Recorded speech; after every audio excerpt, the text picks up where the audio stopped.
Cunningham. Thank you, Deputy Speaker. I'd like to take the opportunity to also make a contribution in this place in support of the statement to the Parliament by the Prime Minister and the Leader of the Opposition in recognition of what were terrible and tragic events that unfolded in Martin Place in Sydney on Monday the 15th of December, as 17 people started their day with the simple rituals that so many of us are familiar with, that is buying a cuppa, having a quick catch-up with friends or colleagues, grabbing a quick takeaway, perhaps just to take to work with them. These 17 were then caught up in just over 16 hours, as the Leader of the Opposition said, in an unimaginable nightmare of one man's making. Like so many other Australians, and the member before me, the member for Swan, just outlined, I watched the events unfold with great concern for those who were caught in the cafe, for their terribly anxious families and friends who waited and hoped for their safe release. We watched the police, AFP and emergency service personnel as they worked professionally to achieve that result. And we grieved at the loss of 2 Australians who had a lifetime ahead of them, and the family and friends who had simply wanted them home. We share the loss of Katrina Dawson, who was loved by a husband and 3 children, her wider family and very many friends, a person who was respected and, as the Leader of the Opposition acknowledged, a brilliant barrister. We mourned with the partner and family of Tory Johnson, who was the cafe's manager. A beautiful story emerged the next day of his kind and loving gesture to a Wollongong family, as reported in Fairfax media by journalist Lisa Vessington, including in my own Illawarra Mercury, and I'll just quote part of that story for the House. When Tory Johnson heard that 6-year-old Henry Hinchcliffe had never eaten an Easter egg, he was determined to fix the situation. The Lindt Cafe manager invited Henry and his family to visit him in Martin Place and collect a bag of Easter goodies he'd had especially made for them. And so one day in April, Mercedes Hinchcliffe and her children, Henry and Kate, set off from their home in Wollongong for the ultimate chocolate experience. It's definitely something that stuck out in his mind as being one of his best days, Mrs Hinchcliffe said of her 6-year-old son, who has a rare disease that limits his diet to fewer than 50 foods. It taught him that people go out of their way for people. It was the only time Mrs Hinchcliffe met Mr Johnson, 34, who was killed in the siege on his cafe. But the kindness he showed her family on that day has stuck with her. The article tells us of a thoughtful and caring person, lost to his partner Thomas, his parents and family. The Prime Minister and the Leader of the Opposition, and all members contributing in this debate, pay our deepest respect to the families of Katrina and Tory and affirm our promise to hold them in our national heart. We extend that deep care and concern to all of the hostages who survived the events but still live with its effects, as do those who love them, and to all the police and emergency personnel affected by that day and night. The legacy of this loss and suffering should be the renewed strength of our care and concern for all in our community, and a reaffirmation that our national character is one that does not give in to hate, to fear and to prejudice. On the 25th of November last year, I reported to this Parliament about the formation of a wonderful group in my local area called Illawarra People for Peace. This is an association that was created to establish a commitment to peace and harmony throughout the Illawarra. It's comprised of members of the Lumen Christi Catholic parishes in Wollongong, the Bilal Mosque in Cringilla, the Omar Mosque in Grenville and the Church on the Mall in Wollongong, representatives from other faith and people who are community leaders like myself and the member for Throsby. The group comes together to form an organisation to promote peace between people of faith and people of no faith. They promote coming together in harmonious ways in our communities. On that occasion, I reported to the House we'd gathered together for a large community barbecue, and there were jumping castles and face painting and families just sharing a meal together and having a lovely time.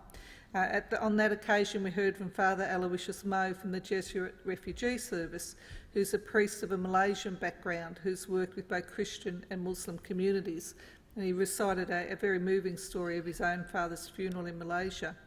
I said to the House at the time it was a wonderful event that I have to commend the organisers for, and I look forward to many harmonious events in Wollongong in the future.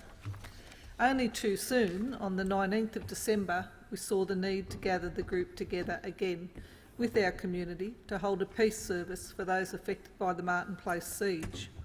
Local leaders, including our Lord Mayor and councillors, met in Market Square with families, with children and students and individuals, as well as a very strong presence of local police officers to demonstrate our determination to remain a united and peaceful community and nation. Gary Ishmael and Father Ron Peters welcomed everyone and opened with a prayer. We heard a recitation with translation from the Quran and a reading from Matthew's Gospels, the Beatitudes, and joined in silent reflection and prayer for peace.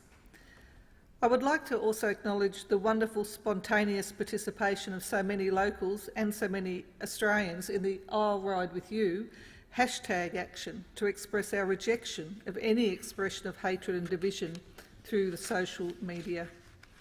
In my area, this also developed a very Illawarra event, as it was reported by Joshua Butler in the Illawarra Mercury on the 17th of December.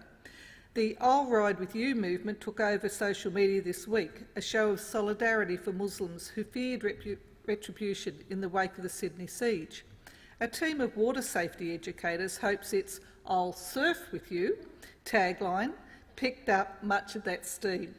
A group of 11 Muslim women took to Sandon Point Beach on Wednesday for a safety program run by Surf Educators International and Welcome to Australia. Afghan, Iraqi and Indonesian women learned about RIPS and safe swimming, but Kathleen Bleakley of Illawarra Multicultural Services said the program had taken on a new meaning after recent events. At a time like this, it's important to choose unity over division, she said. It's about fun, but also helping people appreciate beach culture. It's such an important part of Australia, and it's good to welcome these women and have them to be part of that. Clara Sardi of Welcome to Australia said the program was trying to push the I'll Surf With You line as a way of encouraging Australians to interact and embrace those with foreign backgrounds. It's so easy to ask someone to the beach and so rewarding to share that with someone, she said. Husna Alatat, who had arrived in Australia from Indonesia 2 years ago, she had swimming experience from home but said Wednesday's program had given her a new appreciation of Australia's beach culture. I used to swim, but I got some information about things like swimming in the flags, she said. It has given me more confidence and knowledge.